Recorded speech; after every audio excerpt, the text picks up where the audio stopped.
Welcome, dear viewers, to our show NaturalMEDICINE. Newspapers are always full of terms like long or post-COVID, or post-herpes, or post-viral disease in the EBV area, glandular fever and so on.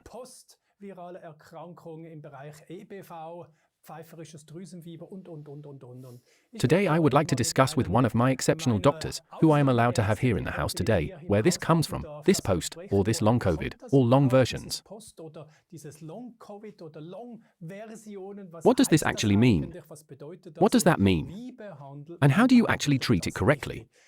In this sense, stay tuned, it's about to start. Yes, and now my guest is here, Dr. Med Harald Burgard. Welcome, dear Harald. Hello, Alexander.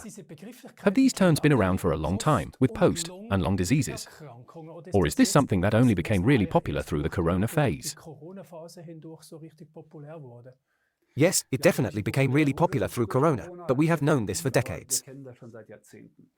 So when patients come with chronic fatigue, then there are often those who had Epstein-Barr viruses, i.e. glandular fever, or they have some other virus diseases, cytomegaly, and so on, which have driven up the immune system so much that people just can't get out of fatigue anymore. Or from other complaints, such as muscle pain, and so on. This is nothing new. Of course, this has now become evident due to the current virus load, because a lot of people are suffering from it in large numbers. But it's not new. I always wonder when I hear this about fatigue, how many of them are really long now, for example from COVID, because they are constantly tired and exhausted. Or is it also in spring fatigue, or the beginning of winter sleep, you feel tired, only now you get a certificate, a stamp, yes, you are a patient, you are suffering from long COVID. Can you diagnose this, or is it simply a feeling of the patient? So, first of all, it's a clinical difference. If I have spring fatigue, which is usually not so dramatic that you can't get your ass out of bed anymore. But someone who has a post-viral fatigue, who is flat, who is unable to work, who can no longer get out of bed, who often has muscle pain. People can't think clearly anymore, they can't concentrate anymore, they forget the names of their employees, whatever. These are unequally severe disease patterns. Of course, there are also gradations, but this is not comparable with a normal early fatigue. And you can measure it, yes. Okay, so you don't just get a certificate and then you sit at home for another 3 months and enjoy life, but it's really a very tough diagnosis if you suffer from it. Yes, I don't know. The term chronic fatigue syndrome is more common now. Many have already heard of it. I don't know who hasn't experienced it, what you just said. That was an experience for me too, because I couldn't imagine anything about it yet. If you haven't experienced it, what chronic fatigue is, you can't talk to it. Yes, that's very typical. People then say to those who are chronically tired, that's a lazy person, he just doesn't feel like it, is unmotivated or whatever. For years, for decades, people have said that it's all psychological. Today we know, that's what the WHO clearly generated in the ICD code, that the diagnosis is a physical one, it's not a psychological disease. And we can very well diagnose in the lab which values are high. That's always something that causes a chronic inflammation.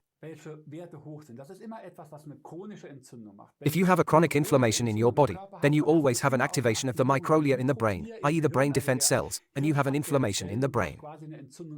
And now through this stimulus, Epstein-Barr, COVID-19, whatever, inflammatory substances run up in your body.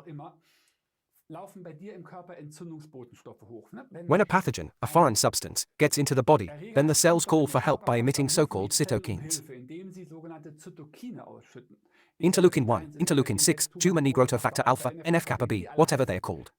These things lead to that cells are attracted, which generate the defense. But if these cytokines are now permanently formed, because the stimulant is not yet fully defended, but still in a small amount, quietly, running along under the radar, then you have a permanent high inflammation thrust in the body, which no longer builds up itself. And that makes you tired, that makes muscle inflammation, that weakens your thinking, that disturbs your hormonal system and everything. And you can measure that. Then certain inflammatory values are high. We find, for example, antibodies against neurotransmitters. beta 1, beta 2, M3, M4, whatever they're called. They are very high. They cause such complaints. They also explain to us why your thinking is disturbed, why you suddenly have muscle pain everywhere, here, there, and so on. You can measure that. You can also pull that out. If we do a toxopheresis, an environmental poison apheresis, then we pull these substances out. Then we also pull out an increased CRP value, i.e. an inflammatory value that occurs in the liver. Then we pull out other values. These things are simply increased. It's basically an inflammatory event in the brain, but also in the musculature, that makes you tired, that makes you really tired. But how do you as a doctor know whether I have a long glandular fever or a long COVID? I mean, I've heard these discussions in the background. You are not so sure whether the many people who are now referred to as long COVID do not have a recurrence of glandular fever. Yes, I know that afterwards. If someone comes and has this symptomatic complaint, as a doctor, I always have to think diagnostically. Does he have long COVID or something else? Or has something been reactivated? Did he have a borreliosis that is now coming up again, that he have a Epstein-Barr re-emerging? I can measure that. That's kindergarten. I do laboratory values and then I know the blood. Then I do CT57 antibodies. If they are very deep, then I know there must be a chronic viral or a chronic borreliosis. If I then see in the LTT that things are activated, if I see that the GM increases or whatever, there are a lot of laboratory values, I can prove that very precisely, very differentiated. So you know exactly if it's long COVID or it's long HPV or long herpes or whatever. Is that also being done? Or does it just mean yes, well, he's tired, he's got long corona, a long COVID disease? I only remember the sports time of my one daughter, who did professional sports, figure skating. Then she had glandular fever. That took her a long time to recover. Then it was a huge struggle to get up again. And at some point there was a relapse. And we all know, tomorrow you have an exam, the next day you have a herpes blister here. Great. Yes, but that's exactly the point. In school medicine, we say from a point of view of understanding, you have a disease, you have Epstein-Barr, the disease is gone, the pathogen is gone. But that's often wrong. Often it is so that your immune system is not able to kill the pathogen completely. Sure, the large mass, then your acute problem is gone. But there is a rest that permanently annoys your immune system. And then you have Epstein-Barr, then you have a few toxoplasms, then you have a few chlamydia, then you have a few staphylococcus and a few candida fungi and whatever. And the whole club pulls through your body like a herd of randalizing teenagers and permanently turns on your immune system and triggers it up. And this sum of the loads, of course, weakens you. It costs energy, it costs defensive power. If I imagine you have 10 bodyguards who should protect you because you are weak. 8 of them are permanently busy with the quarreling neighbors. Then there really comes someone to attack you and the 2 who are left should protect you. That can go wrong. And that's exactly what happens. We see chronic, active loads on a large number of people. Then the defense is still weakened by toxins, by heavy metals, and so on, by an intestinal disorder. If all of this adds up, then you get sick. And what we do, imagine, we're talking about an illness picture. You know, a mosaic is a picture of many stones. Your illness picture, your individual mosaic picture has 50 stones. Now I take one of them out. I make a mercury detoxification. The other 49 are still there. Do you still recognize the picture? But if I take out the 48 stones, then the illness picture is gone or your mosaic can no longer be seen. And so you have to act in my opinion. We have to see what the defense is burdened with and what is still there in chronically active stimulants. Do you have a reactivated Epstein-Barr virus situation? Yes or no? But I can't do that with standard values. If I do this standard laboratory exam with IgG and IgM, then I can see on the IgM whether you have Epstein-Barr for the first time or if it has fallen off after 21 days, then IgG goes up. Then I can see you had it once, but whether it is still active when I look after 5 years, can't see that. I see he has a high IgG. Then I can ask the question, does it fit his symptoms? Does he have a reactivation or not? But if I go and do a lymphocyte transformation test, then I can see whether the lymphocytes that are now actively fighting with your Epstein-Barr virus show me whether it fits now. Because they only live 21 days. They can't show me that was 5 years ago. They show me what it is now. So you do special laboratory examinations that show me which pathogen is now the bad guy who is burdening you. Then there are control values that show me in the overview. There is an active burden, it gets better, it goes away. Or whatever. That's complex, but it's all doable. Herpes, EBV, or long corona, COVID, I think you say, situations are always a mitochondrial story, right? That these cells produce less ATP. If you look at the metabolism, how it works, we basically build energy from our glucose, which we have to absorb somewhere. For this we basically need the sugar, i.e. ATP. On the way there you come to the pyruvate at some point, and then there is a filter, a funnel, where you basically convert the pyruvate into the energy-rich ATP. And this filter, this enzyme complex, called PDK, is paralyzed by viral load, for example. You feel like your plug is pulled. If there is an acute viral load or also a chronic one, then the conversion of pyruvate into ATP is blocked. And that makes you tired. Or if you have metal loads, lead, mercury, and so on. They damage the mitochondria because they simply transfer the electrons and block the respiratory chain. Or if you have a deficiency in magnesium, zinc, Q10, then the energy formation is also blocked. And all of this in total is called a acquired mitochondrial dysfunction. And that leads to the lack of energy, that you become susceptible, because your immune cells also need an engine. They need mitochondria that work so that they have the energy to attack. If they are weak, well, that's like the boxer who lays half dead in the corner. He can't defend anything. And then it reduces. That means, if I have the immune system here and here an EBV virus, and the immune system comes down, then of course it comes over and can of course. If your immune system is so strong that it keeps them all small, then it works. But if your immune system has a lag, wherever it is, and certain pathogens go up, then you get the typical pathogen symptoms.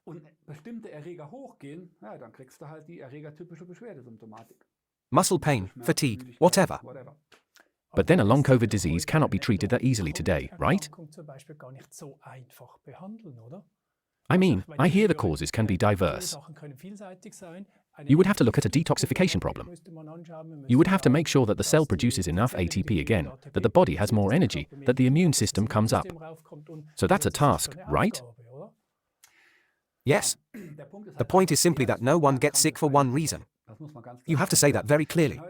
If someone gets sick today and has long COVID, he usually still has a lot of other stress.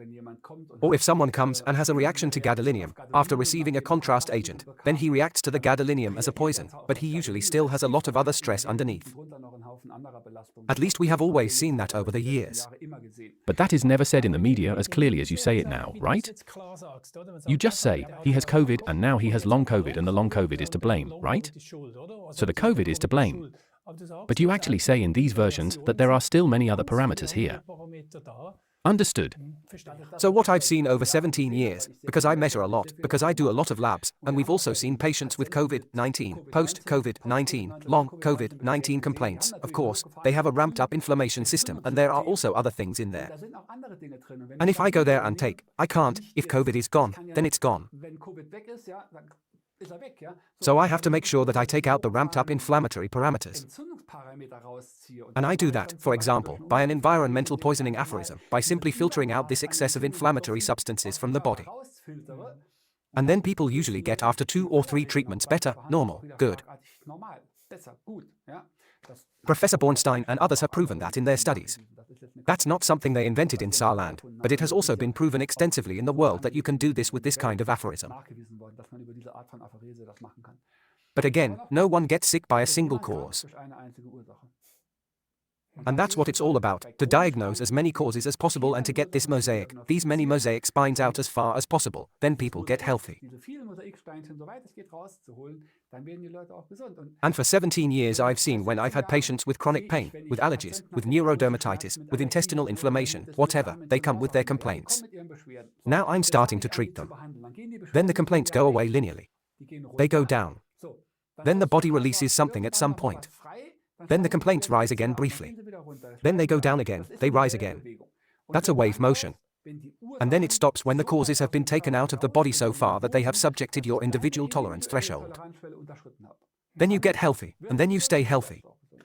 That's what I've been seeing for decades, for 17 years. If I look at the living conditions in Europe, how we live, what kind of food, what kind of air we have, and all the environmental toxins we have, then actually an optimal seed was laid for a virus that falls to fertile soil and can actually cause a great disaster.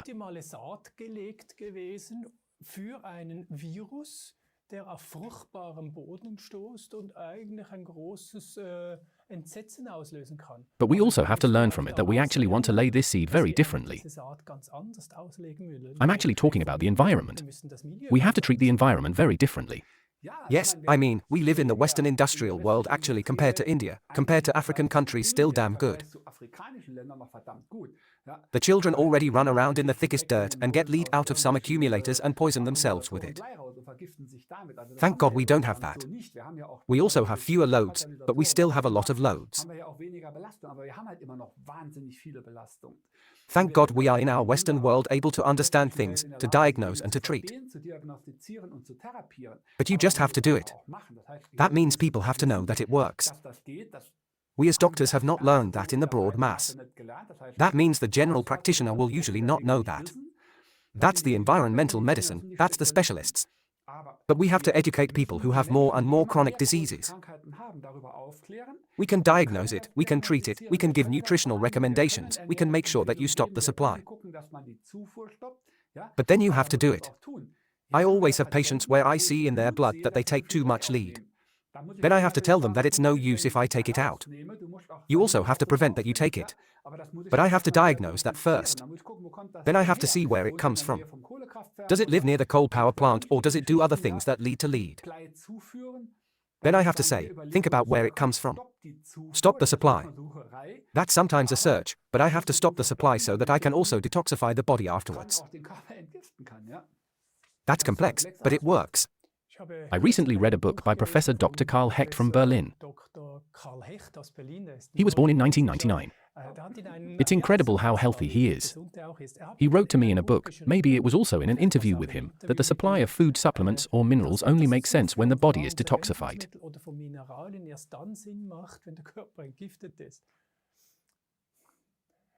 Then I ask myself, if that's the case, then many people do it wrong.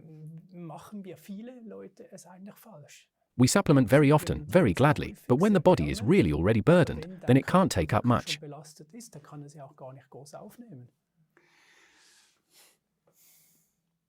Yes, I know this gradual process, but I often see in practice that you often have to put things together for reasons of practicability.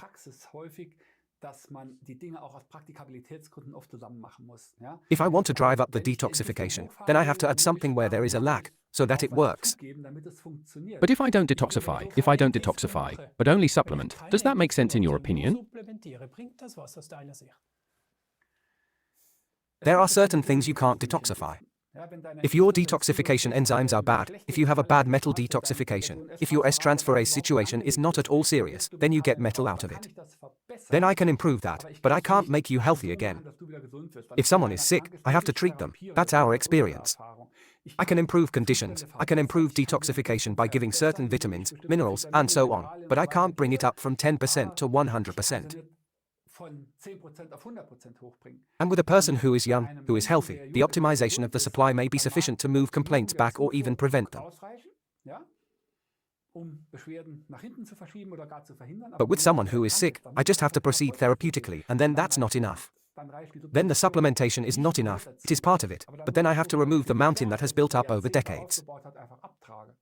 I know people who tell me, I don't need it, I've been taking 2 to 3 capsules of spirulina or chlorella every day for years, and I have my doubts because of my own experience.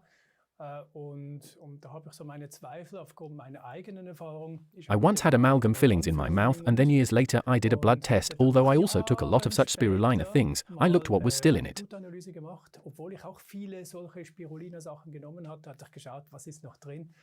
You don't believe that. Everything was still there. Nothing was gone. The values were dramatic.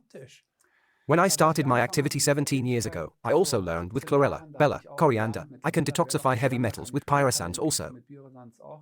I measured that for 2 years. We let the patients collect urine and let them collect feces to see what comes out, and what came out. Nothing came out. Then I had a patient who was 37. He was completely demented at 37. He had to stick notes on the computer screen, so he knew what his colleague's name was and his boss and so on. He got a lot of chlorella every day for several years. He took up to 70 tablets and he had a high residual load and it really didn't do anything. Then we did a chelate analysis. We saw that he had a high residual load. He also had a bleeding in the blood. Then we stopped the intake, we treated it, and then the man was clear-headed again after 3/4 of a year. There I learned and also saw that you just have to act differently. You can, of course, with chlorella, with spirulina, supply the body with good protein. You can interrupt the so-called enterohepatic cycle. That means if I now encourage the liver to detoxify and the liver gives toxins over the gallbladder into the intestine and that then runs from the intestine to the exit, then I can prevent with chlorella that it is taken up a meter further. So enterohepatic means it is excreted from the liver, is given to the intestine and taken up again from the intestine, and at some point it comes back to the liver, and I can prevent this cycle with chlorella and so on. But I can't detoxify the body with it. Anyone who has told me that so far is not responsible for the consequences. I have to say that very clearly. Then we started to say, okay, let's do this elaborate way and do chlorella therapy or other things to really get a proven, measurable detoxification. And then you actually experience that many chronic diseases up to juvenile rheumatism and whatever go away. But you have to do it right, and you also have to prove it so that the patient also sees that it actually works. Sure. So to sum up, number 1 for long problems would simply be a real detoxification, e.g. with the apheresis, environmental apheresis.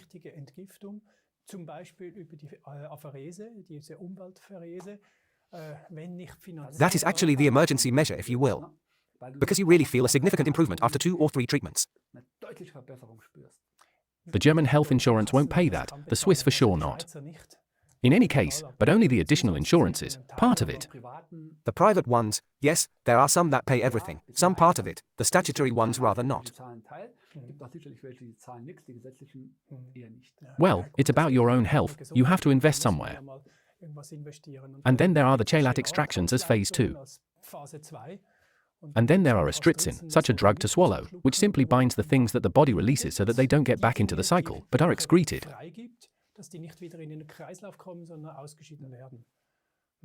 Well, then we would have the detoxification, and on the other hand, we could also promote the cells in the area of the production of ATP. Exactly. By simply the increased production of ATP, it depends on many factors, for example that you don't have a constant burden with viruses. Someone who has a chronically active virus burden, he simply forms less ATP. Someone who has a lack of the substances we just mentioned, such as Q10, selenium, manganese, zinc and so on, magnesium, he simply can't have an optimal energy formation. Someone who has a high metal burden, he blocks himself in the energy formation. All these are factors. If today someone comes and says I'm somehow not so, I feel somehow weak, then I can say, yes, of course, you're 60 or 70, that's normal. Or I can say, friend, let's see if we can get you to an energy level of 20, 30 again. That is feasible. That is also measurable. You can also measure the ATP level. You can also measure the mitochondrial function. That is all possible today, and can then see, look, it's not just bad weather, it's actually a metabolic problem. I have to ask again, you can measure how much ATP you have produced. I have the feeling that sometimes, when I'm really in moderation, that a lot of adrenaline is released and I'm really fit. But then there is also the other Alexander Glockner, simply to say, oh, now I'm flat. Are there different values of ATP in these two situations? Absolutely. But also in the adrenal function. We often have patients who come, they are tired. Then the adrenal function is simply overloaded because it constantly has to work against inflammation. Then we look at that. What is the cortisol level? Then we look at what is adrenaline, noradrenaline formation, dopamine, and so on. We look at the adrenal function. That's all part of it. You can't treat a person by picking out one thing at a time. If you have to treat such complex things, then you have to look at the whole person and you have to make a status. There's a lot to it. Fatigue doesn't just come from the liver, doesn't just come from the adrenal function, and doesn't just come from the ATP formation. It's a mix of a lot of things. I'm always looking for the easy way. Yes, with the monoclonal approach, that's unfortunately the wrong one with chronic diseases. To say that one thing does only that, that's exactly the problem. And because it doesn't exist, it's just so complicated. You have to look at a lot of things and one isn't just two. 1 and 1 can be 10 for you if you have lead and Epstein-Barr virus and you can't do anything with the other one. That's the crux of it. But to find out that is the interesting and the important thing. So you always have to be a bit of a detective. In that job always. That's the joke. We have to be detective. We have to see what's going on in your body and not in the body of your son or your mother. But with you. But that's a lot of fun, isn't it? Yes, of course. Let's sum it up.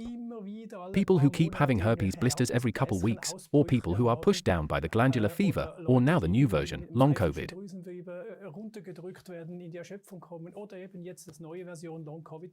You don't have to live with it. We can do something. Absolutely.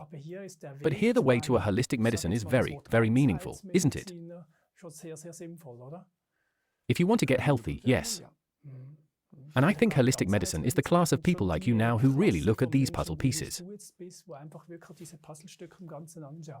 Yes, I mean, the term holistic is now used so much. Inflationary. Everyone says, not just doctors, holistic is everywhere. We call it clinical environmental medicine, where we look at which toxins, which heavy metals you have in your body, which other disorders are there, viruses, bacteria, parasites, and so on. But we also look at what the metabolism is like. You just have to be trained in metabolism. That's what you are as an internist usually.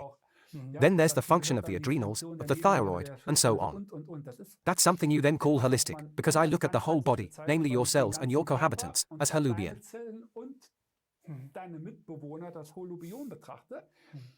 And in my opinion, that's what is necessary. And if you therapize that reasonably, it also helps you to get healthy.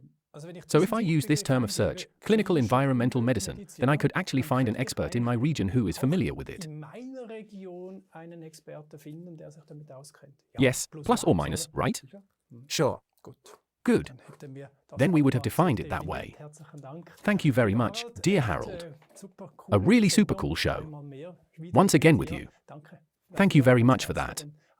And also to you, dear viewers. If you know someone who suffers from such versions, such as long virus versions or post-virus, you haven't told me that yet. What is the difference between poster and long virus? So long virus is a severe symptom that lasts no more than 4 weeks. As a chronic disease, that means that you are usually a symptom that lasts longer than 3 months. And post-virus simply means that you still have any symptoms that occur after a disease. That can be 2 days, that can be 2 hours, that can be 2 weeks. But if it's over 4 weeks, then we're talking about long virus. Okay, good. Then this is also clarified here. And if you somehow have problems with herpes blisters, glandular fever, or in this modern story of long corona, if you have problems or suffer, we heard today from this show, you don't have to live with it. You can do a lot to get out of this valley and come back to old, fresh. And I wish you and your relatives and friends from the bottom of my heart all the best. See you next time and take care of each other.